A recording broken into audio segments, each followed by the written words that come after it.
Hi friends, ഇത് നമുക്കൊരു electrical വണ്ടി വന്നിട്ടുണ്ട്. നോ ലൈസൻസ് വെഹിക്കിൾ ആണ്. സിയോമ പറഞ്ഞ മോഡലിൻ്റെ ആണ്. കസ്റ്റമർ ഇത് വണ്ടി ഓടിക്കൊണ്ടിരിക്കുമ്പോൾ ഓഫായി. അത് കഴിഞ്ഞ് പിന്നെ വണ്ടി സ്റ്റാർട്ട് ആവുന്നില്ല. അങ്ങനെ ഒരു മാസം നിർത്തിയിട്ടാണ് നമ്മുടെ കയ്യിൽ എത്തുന്നത്. അപ്പോൾ നമ്മൾ പരിശോധിച്ച് നോക്കിയപ്പോൾ ബാക്കി ഇതിൻ്റെ ഇന്റേണൽ യൂണിറ്റുകൾ എല്ലാം ഇതിൻ്റെ മോട്ടർ ആയാലും കൺട്രോളർ ആയാലും ഇതിൻ്റെ ത്രോട്ടിലായാലും എല്ലാ ഭാഗങ്ങളും ഓക്കെയാണ്. എല്ലാറ്റിലേക്കും സപ്ലൈ കാര്യങ്ങളൊക്കെ തന്നെ വരുന്നുണ്ട്. പക്ഷേ വണ്ടി ഓൺ ആവുന്നില്ല. നമ്മൾ കുറേ മെനക്കെട്ട് ഒരു 5-6 മണിക്കൂർ മെനക്കെട്ടിട്ടാണ് കംപ്ലൈൻറ്റ് കണ്ടുപിടിച്ചത്. കംപ്ലൈൻറ്റ് എന്ന് വെച്ചാൽ ഇതിലേക്ക് വരുന്ന കൺട്രോളിലേക്കുള്ള കീ സർക്യൂട്ടിൽ വന്നിട്ട് കട്ടാണ്. ഉള്ളിലെ ഇന്നർ കേബിൾ വലിഞ്ഞ് ഇന്നർ കട്ടായിരിക്കുകയാണ്. അതിൻ്റെ ഉള്ളിലത്തെ ഇന്നർ കട്ടായിരിക്കുകയാണ്.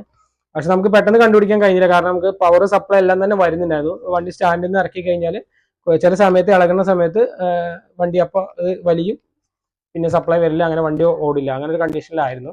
അപ്പോൾ നമ്മൾ ഫുള്ള് പിരിച്ച് വയറിംഗ് കിറ്റൊക്കെ ചെക്ക് ചെയ്ത ശേഷമാണ് നമ്മൾ കംപ്ലൈൻറ്റ് കണ്ടുപിടിക്കുന്നത്.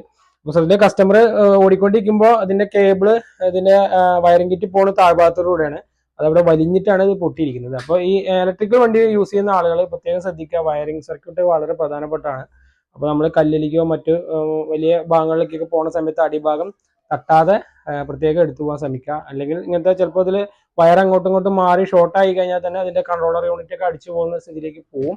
അപ്പോൾ ഇലക്ട്രിക്കൽ വെഹിക്കിളുമായി ബന്ധപ്പെട്ടും അല്ലെങ്കിൽ വെസ്പ പുള്ളിയുമായി ബന്ധപ്പെട്ട് എന്ത് പ്രശ്നങ്ങളുണ്ടെങ്കിലും നമ്മളായിട്ട് കോൺടാക്ട് ചെയ്യുക. നമ്മുടെ നമ്പർ കൊടുക്കുന്നുണ്ട്. മറ്റൊരു വീഡിയോയുമായി കാണുന്നവരെ ബൈ.